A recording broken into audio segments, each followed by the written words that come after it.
What is going on, everyone? My name is Andy. Welcome back to another FPL video. In this one, it's my team selection for Game Week 15. So I'm going to show you how the team is looking for this upcoming game week. Go through potential transfers, of which there are quite a few thoughts on my mind, especially when I've got two players that are yellow flagged. Who knows? Maybe Haaland misses out again this week. We'll talk through the latest. I'm obviously not making any early decisions. I'm going to wait for as long as possible to get all the information, but it is something to start considering. We'll go through captaincy, but before all that, I'll take a quick look at how I did in Game Week 14. So if you enjoyed this video, make sure to give it a like, hit that subscribe button if you're new around here. And Game Week 14 was disappointing, right? It's always going to be disappointing when you get a red arrow. I think in the grand scheme of things, when you're already outside the top 1 million, falling like 150-odd thousand places is probably not the end of the world. Like, that could easily be clawed back this week, but it's still annoying because I thought the team looked pretty good for this week. 60 points is not a bad score. It just still wasn't enough for a green arrow. I think the players that probably hurt me, Wilson to a certain extent, he wasn't that highly owned, but obviously it was such a big score. Almiron did well again. Rashford's become a bit more popular recently. De Bruyne obviously got his goal and bonus points for that free kick against Leicester, right, which is absolutely fair enough. 11-pointer. That was decent. Some people would have captained him once Haaland was missing out. So that's kind of where I got hurt. I think people had Arsenal defenders instead of me having Trent. So there was obviously some bigger scores than 60 points around, but it was just a little bit annoying to get another red arrow, especially when it was a week without Haaland, where I could almost captain Salah risk-free. He gets a goal fairly early on in the game, but that's all he gets. No bonus points, no clean sheet point, no second goal, no assist or anything like that. And 7 pointers, like, it's not a blank, obviously, but it just didn't feel that good when he got it compared to what else kind of went on this week. So I'm glad he returned, obviously, when I've captained him. A captain blank again would have really hurt, but a 7-pointer just didn't feel great. Zaha blanked again. He's been really frustrating, as we kind of all expected he probably would be. Andreas Pereira, I've played him again. Still no points from him when I've played him. And Mitrovic, a 1-pointer. For what it's worth, and I haven't really seen too many people talking about this, I thought Fulham were denied an absolute stonewall penalty. I cannot believe that VAR didn't get the ref to look at it. For me, like, there was just nothing in it. He didn't play the ball. He took the man out, and it should have been a penalty. I thought it looked a penalty in real time, and on the replay, it absolutely was a penalty. So I don't know what happened there. He may have missed it anyway, but in the end, he comes away with a 1-pointer.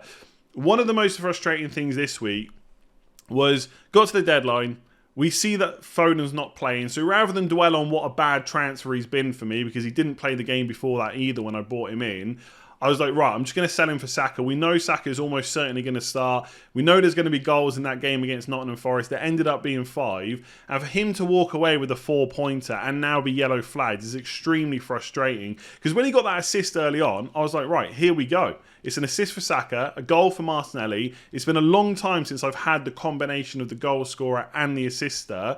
I thought we're on for double digits here. So for Saka to then get injured or have to go off injured was massively frustrating. And the guy that comes on for him does really well. I think he got 2 goals, 1 assist. So fair play to him. And obviously, you know, it doesn't work that if Saka was on the pitch, he would have got the same points. But I think we can all agree he could have got at least 1 more return in that game. So bit frustrating. And I think when you're doing badly like I am, when I'm outside the top 1 million, I'd obviously much prefer to be, you know, higher up the overall ranks. You just feel those things much more. It's like, oh, here's another thing that's gone against me. But all you can do is keep making good decisions, right? We knew Foden wasn't playing. We knew Saka was going to play. It was a really good fixture. Was it wrong to make that move? No, it wasn't. Was the outcome bad? Yes. There's nothing you can do about it. You just got to brush it off and keep going. The best thing this week was probably my defence. Trippier, although I guess everyone owns him at this point. Everyone owns him at this point. Got an 11-pointer. Cancelo 6 points. And Gay, who I put ahead of Solanke on the bench, also got 6 points and the clean sheet as well. In the end, Solanke played, but I put him second bench because he was a doubt going into that game. But he blanked, so it wasn't that bad. And Danny Ward, I mean, he wasn't negative points against Man City, so I was really happy with that.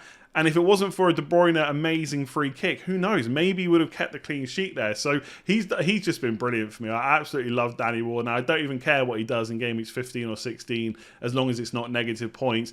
And then with Trent, No, I've admitted defeat on Liverpool players for the most part, especially defenders. It's just not gone well at all. They've been really open. Interestingly, they did change formation again last night in the Champions League. They went back to the 4-3-3 that has obviously served them so well for so long. Hopefully that will help Trent for the last 2 game weeks, but I'm not really expecting anything. It's just at the point where there's not too much more time to do anything about it. But we can talk about that in just a second. 60 points, another red arrow. Surely it can only get better from here. I said that last week though and got another red. Hopefully a green this week. So I think we can cover defenders pretty quickly this week because ultimately I'm not really looking to use a transfer on any of them. Even if we got to the press conferences and it ended up that one of Trippier, Cancelo or Trent was injured or even a doubt, I've got Webster against Wolves away on the bench who I don't mind playing, and I've only got 1 free transfer. If I had 2, maybe I would look at Trent down to a cheaper defender and then use those funds for an upgrade in midfield or for one of my forwards. But I just don't think it's worth a hit, and I've only got the 1 free transfer. There's a couple of reasons why I don't want to take a hit. We've only got 2 game weeks until the big World Cup reset, so hits are becoming less and less viable.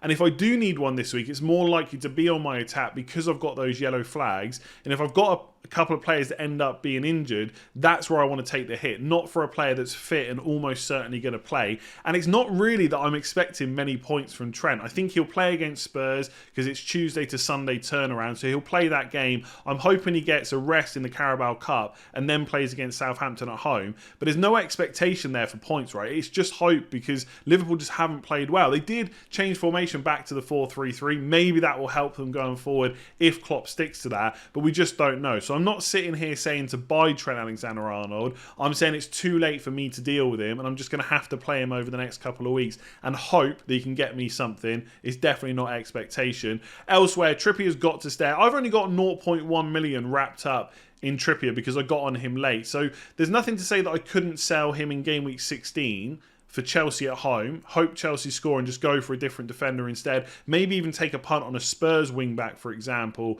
against Leeds at home. But I'll probably just end up keeping him because Newcastle have just been so good. Same with Cancelo. He should be pretty much nailed. I'm recording this before Man City play in the Champions League, but that game doesn't really matter to Man City now. So I'm hoping that Pep will give Cancelo a rest. But even if he doesn't, I expect him to play against Fulham anyway. And Danny Ward, no use using a transfer on him. Everton away. It's an okay fixture. He's done well for me. There's much bigger priorities to think about in my team. So the defence is probably going to stay the same. I don't think I'm going to use a transfer on them. So midfield is where things start to get interesting. We'll get the easy one out of the way first, and that is Martinelli, because as long as he's fit for the weekend, I'm definitely going to keep him. Lots of value tied up in him. He's been brilliant so far this season. Yes, Chelsea away is not the greatest fixture, but Chelsea are a team that have just conceded 4 to Brighton, so you'd never know, right? Given how Arsenal have attacked so far this season, they could go there and get 1 or 2 goals. So he's definitely staying. Then there's kind of the Zaha frustration, but he's got Nottingham Forest in game week 16. There's Saka with the same fixtures as Martinelli, but he might be a doubt. So there are a couple of moves that I could make in my midfield, right? So one of them is just to do Zaha to Foden. Now I'm a little bit worried about Foden because it's like he's all of a sudden just lost his place. Because Pep's even come out and said, because he was questioned about why Foden has been missing out, and he said something like, I just make the decisions, right? And if I want to leave him out, I'm going to leave him out. It wasn't that he was an injury risk or anything like that, because he played in the Champions League against Dortmund between game weeks 13 and 14. But I still have faith that Foden is still not, I can't say he's first, I think he's first choice, right? He's not nailed on, because I don't think many players are for Man City, but I think ultimately he will more often than not be first choice for Pep Guardiola, and I wouldn't be surprised if he comes back in for this game. Now, one of the things that I'm relying on this week, which you may have seen in other videos, is the fact that Man City are playing at 3 o'clock and the deadline is at 1:30.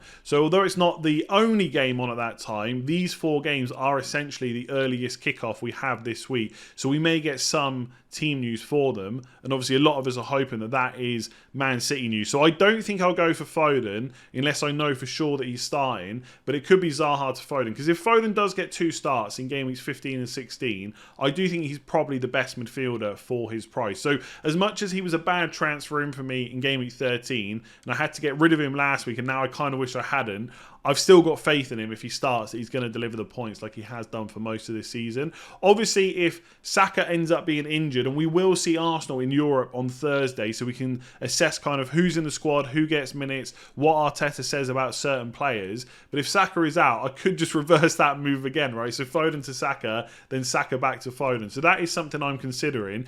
What would be interesting if Foden doesn't start and Saka is injured? I'm not sure who I'll go for, but I'd probably just default to Rashford, because I think although it's 2 away games, Man United are looking a little bit better. I do think Rashford's going to start both of those games as well, so that's probably where I would go. But Man United are also in Europe this week, and they also have a pretty important game, so we'll see who gets minutes and obviously whether there's any injuries and stuff like that. So that's kind of what I'm thinking with Saka and Zaha. I could use a move on one of them, but to be honest, if Saka's fit, I'm not kind of 100% locking in that move, because I could just keep Zaha and Saka. I think they're perfectly okay for the next 2 game weeks. And also, if Foden starts this week, there is always going to be that doubt about whether he starts in game week 16. Again, I have quite a lot of faith in the fact that he's quite high up the pecking order for Pep Guardiola usually, but I think we have to be a little bit more doubtful because he's missed those last 2 Premier League games. So there's some doubt, but I'm still quite confident on him. But it's not guaranteed that I will sell either a Zaha or Saka. That's what I mean by this week being quite interesting. There's lots of potential moves. Obviously, we're going to come on to Haaland in a minute, but he could miss out again. So there is a chance that I might need a captain. Now, if this was normal Salah, normal Liverpool, and they were performing really well in the league, then I'd probably just captain Salah. But obviously, they haven't quite done it yet. And Spurs can be tough to play against. I know they've just conceded 2 goals against Bournemouth, but I don't think that's going to be an easy game for Liverpool to play away from home. So if I wanted a captain and Haaland's out and I don't want to captain Salah, the other move is just to do Salah to De Bruyne and captain De Bruyne instead, because I think he looks pretty good with Fulham at home. So that is something I'm considering. The frustrating thing I think for me is Salah's absolutely doing it in the Champions League. He's the highest scorer, I believe, right? So he's doing really well in the Champions League, not so great in the Premier League. That could, of course, flip round at any time, but I don't have much confidence that's going to happen soon.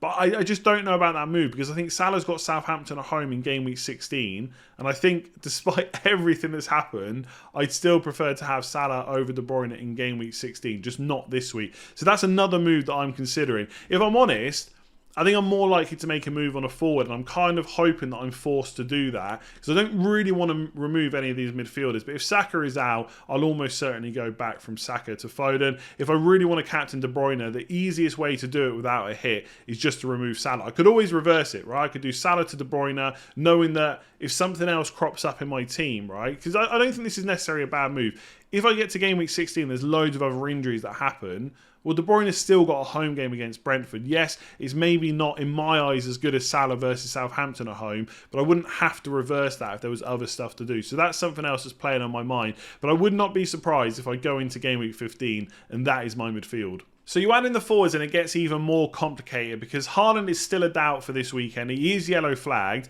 And I do think, and I would say you should probably sit down before I say this, right? So make sure you're sitting down, okay? You got your seat.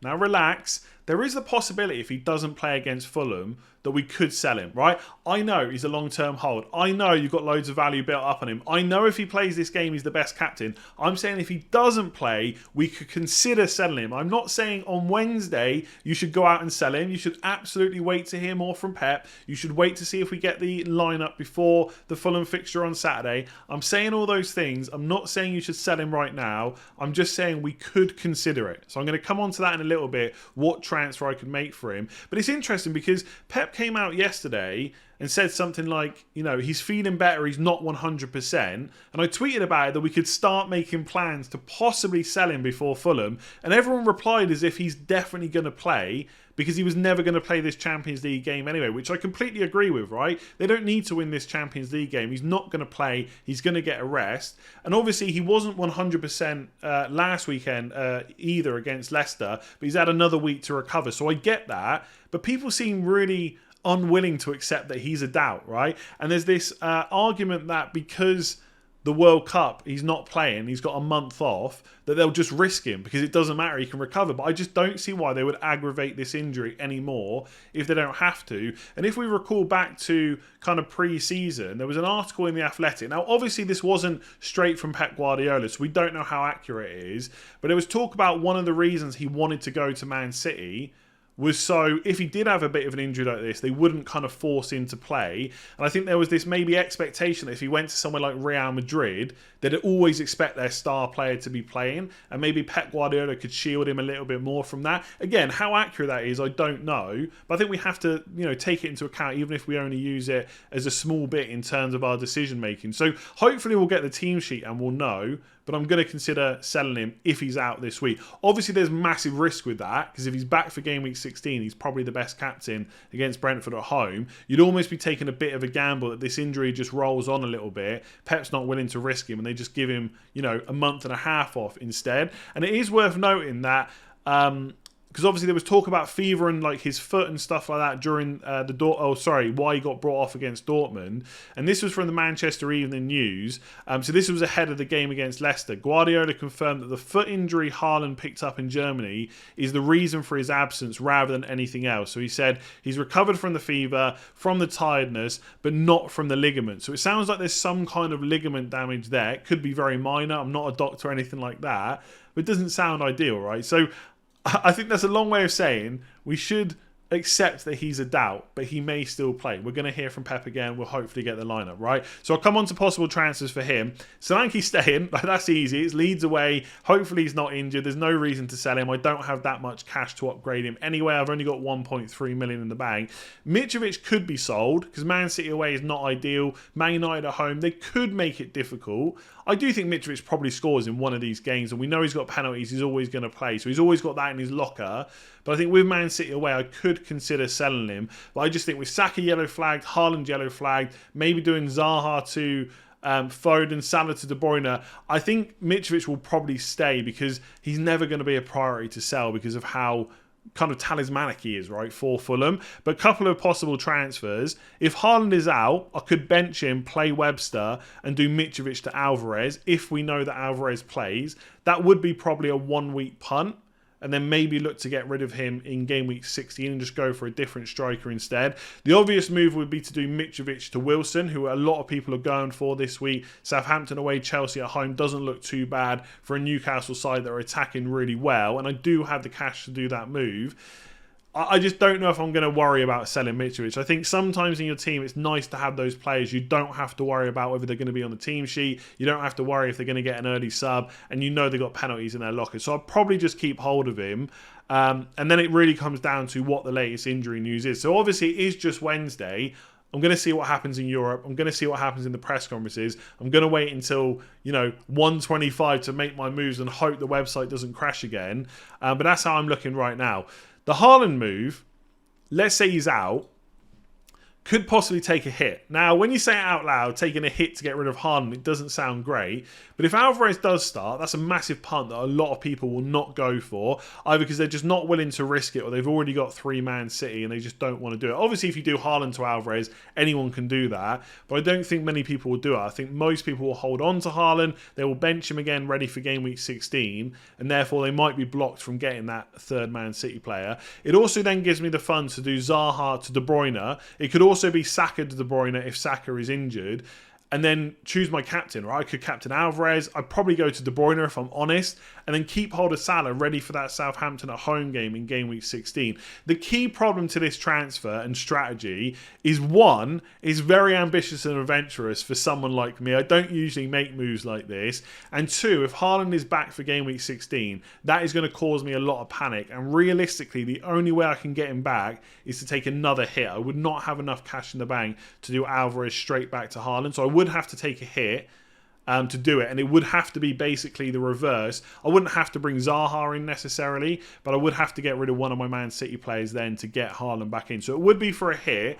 The other thing I could do, and this is all if he doesn't start, right, and we know he doesn't start. If we're skeptical or he might start, I'll probably just keep him, right. This is only if we know he doesn't.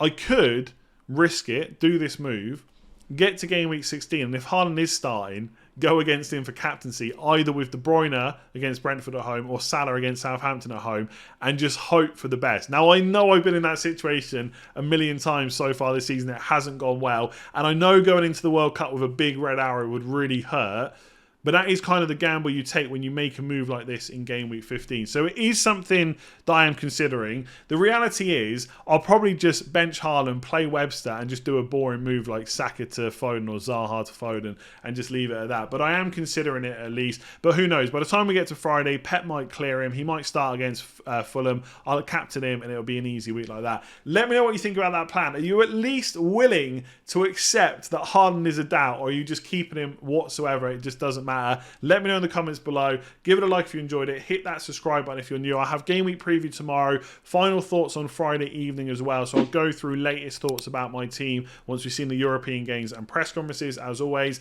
Otherwise, I'll catch you tomorrow.